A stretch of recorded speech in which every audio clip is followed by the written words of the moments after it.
important question to ask. When did you fall in love with me? I mean, it's phrased as when did you fall in love with Nick? Obviously, it's from a fan here, but I'm dying to know. The world's dying to know, babe.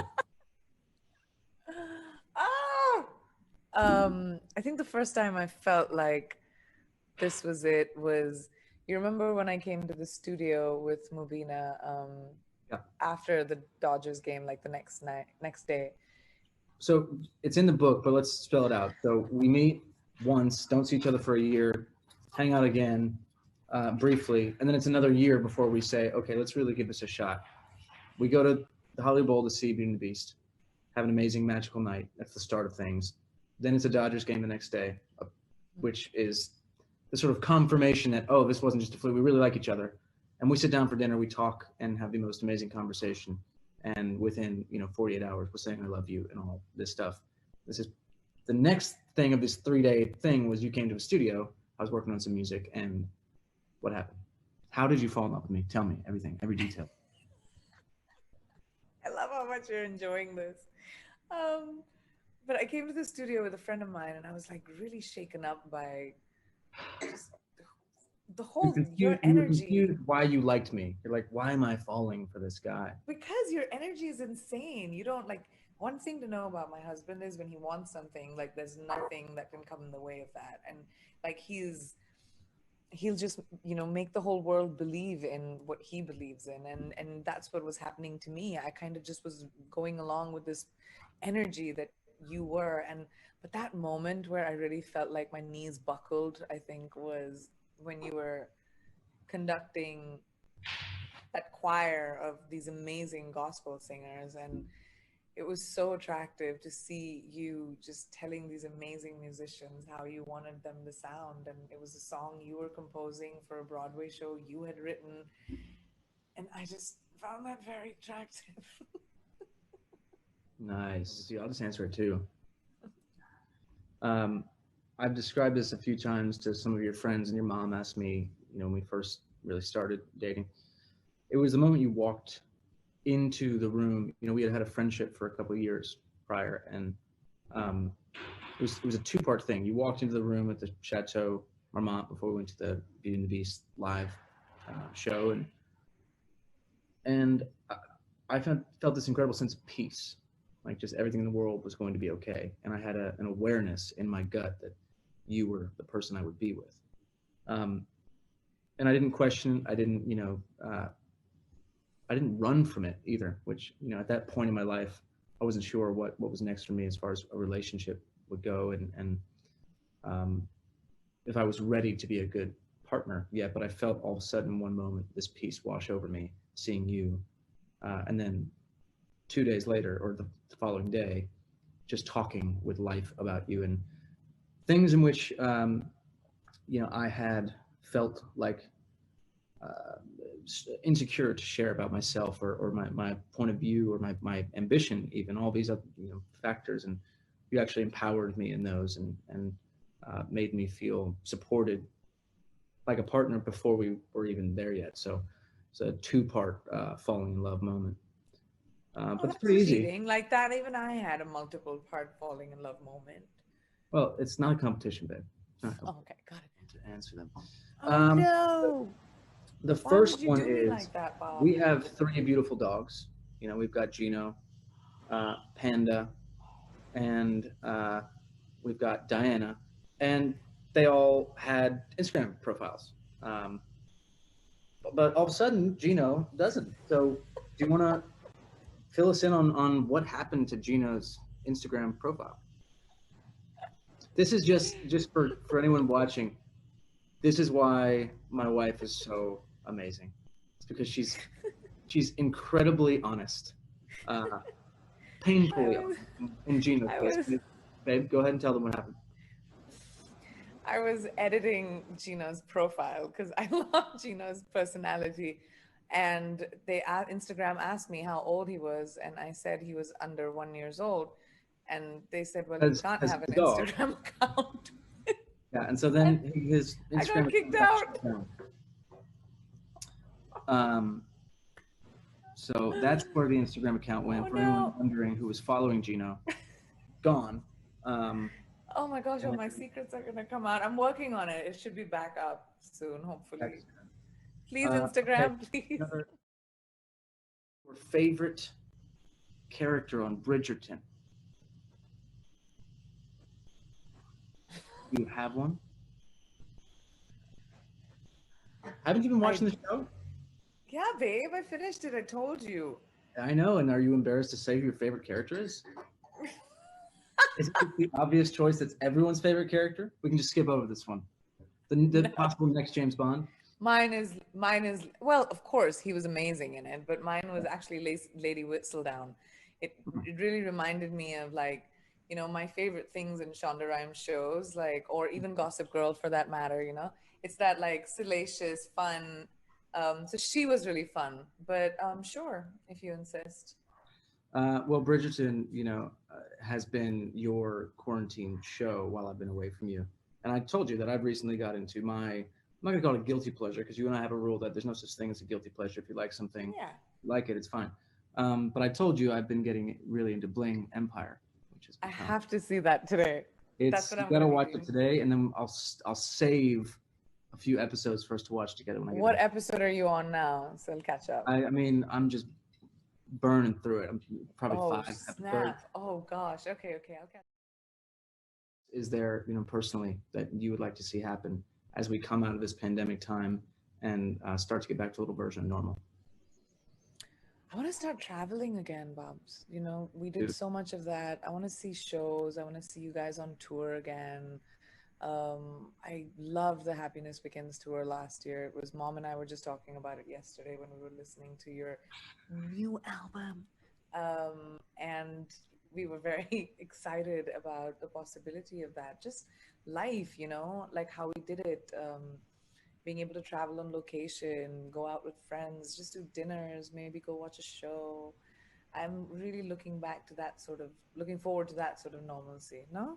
Don't you think? absolutely. Well, yeah, I mean, again, we've spoken about this many times and we're repeating ourselves on this Zoom, but um, yeah, I mean, traveling, you and I, probably banked more hours in the sky than we did on the ground our first year together. Um, I want to and go back to India again. I miss India. I miss the place where we honeymoon. All the sort of magical spots. Oh, But I miss I know that. that at some point life will get back, and it'll be nice to travel again. And um, I miss you very much right now while you're off in London and I'm here, but I'll be there soon. Um, That's what I was gonna say. Just come home soon. What would have been your sliding doors? Probably try to be an athlete of some kind. That's true. I Golf, didn't know that. baseball, soccer. Um, but yeah, when I was 8 years old, I've told you this many times, I saw you win Miss World. That's But the craziest story, by the you way. were, I don't think a lot of people know that. yeah, I watched you win living in New Jersey. My dad also remembers it. And, cut to, I don't know, almost 20 years later, Crazy. here we are. Um, I'm your wife. Nuts. you're my wife. Talk about, just the chapter of the book that I think is going to really sort of give people a closer look into your world, your life, your stories, is when you talk about some of the challenges you faced in high school bullying. And I know so many people, and specifically young women who look up to you in such a big way, and will, I'm sure, be so inspired by your perseverance and um, your willingness to really find a way to grow from these experiences. And so if there's a someone in high school right now watching this who's just read your book, and you would add anything to those chapters about high school and being bullied, what would you say to them? I mean, I would say that at this point now it's forgivable, but it's just uncool, It's like bullying at any age, at any time, in any way is an abuse of power. It's uncool, and I feel like it's a sense of projection. Somebody else is feeling insecure, and you sort of project it on someone else, and pick on someone who's meek or different, and it's just cowardice. And now I can see it that way. And if I was strong enough to say it as a 16-year-old, this is what I would have said: that you're a coward. but at this point now I've made sort of my peace with it. What stands out to you from the wedding experience as a whole?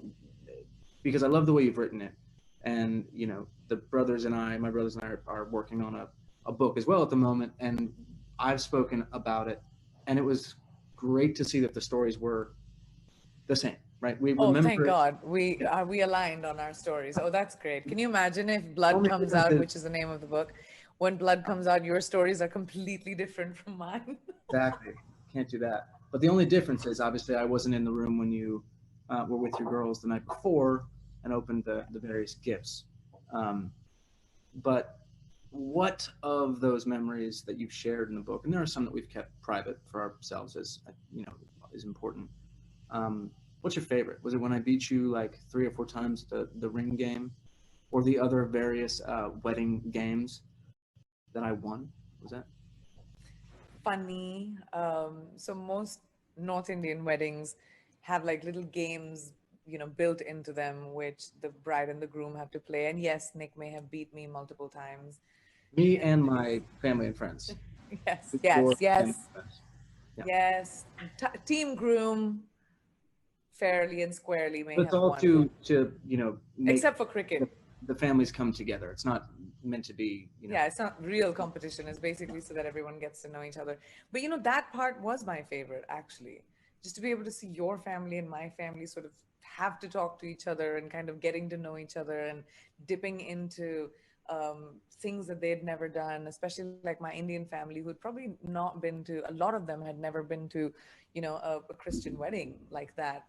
So for them to understand that, all right, this is supposed to be, especially that moment where your mom at the rehearsal told everyone that this is a somber moment and everyone has to be quiet, but the Indians couldn't be quiet. As soon as everyone started walking down the aisle, they were like, "Wah!" Got super. which made it all the better, obviously. It was just really funny, and the same way around, like, to see the Milne when everyone was picking each other up, your side of the family, my side of the family, just how much people respected and enjoyed our differences, and that's what made us one. Like, that was my favorite part. Like, that's just been my largest support system since I was a kid. Like, I grew up with my aunts and my uncles and my cousins, and Are you I was nervous at raised. all about them reading this book and reading some of these stories? Yeah, And are you still which is nervous about it? no, because I sent it to everyone. You sent it to almost everyone. There was a few you left some people out just to let them be surprised. Because I knew I didn't want to change the stories and I didn't know what I was going to do about it. So fingers crossed. The boyfriend in the closet story, my favorite book, which I just think is hilarious. That was sent to everyone prior to, or who read that? Your mom? Who else? My mom read it, my aunt read it, and they pointed out the accuracies, by the way. That's good. But I didn't go to the boyfriend I've spoken about. Yeah. But I have protected his privacy. his I identity. haven't named him. Yeah. Yeah, which I think is a really, cool thing. What stands out to you from the wedding experience as a whole? Because I love the way you've written it, and my brothers and I are working on a book as well at the moment, and I've spoken about it, and it was great to see that the stories were the same, right? We Oh, remember thank it. God. We aligned on our stories. Oh, that's great. Can you imagine if Blood Only Comes difference Out, is- which is the name of the book, when Blood comes out, your stories are completely different from mine. Exactly.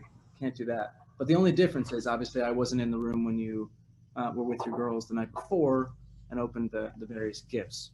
But what of those memories that you've shared in the book, and there are some that we've kept private for ourselves as is important. What's your favorite? Was it when I beat you like 3 or 4 times the ring game, or the other various wedding games that I won? Was that? Funny. So most North Indian weddings have like little games, built into them, which the bride and the groom have to play. And yes, Nick may have beat me multiple times. Me and my family and friends. Yes, Your yes, yes, family and friends. Yeah. yes. Team groom, fairly and squarely may But it's have all won, to make except for cricket. the families come together. It's not meant to be, Yeah, it's not real competition. It's basically so that everyone gets to know each other. But that part was my favorite, actually. Just to be able to see your family and my family sort of have to talk to each other and kind of getting to know each other and dipping into things that they'd never done, especially like my Indian family who'd probably not been to, a lot of them had never been to, a Christian wedding like that. So for them to understand that, all right, this is supposed to be, especially that moment where your mom at the rehearsal told everyone that this is a somber moment and everyone has to be quiet, but the Indians couldn't be quiet. As soon as everyone started walking down the aisle, they were like, "Wah!" yeah, got super. which made it all the better, obviously. It was just really funny, and the same way around, like, to see the Milne when everyone was picking each other up, your side of the family, my side of the family,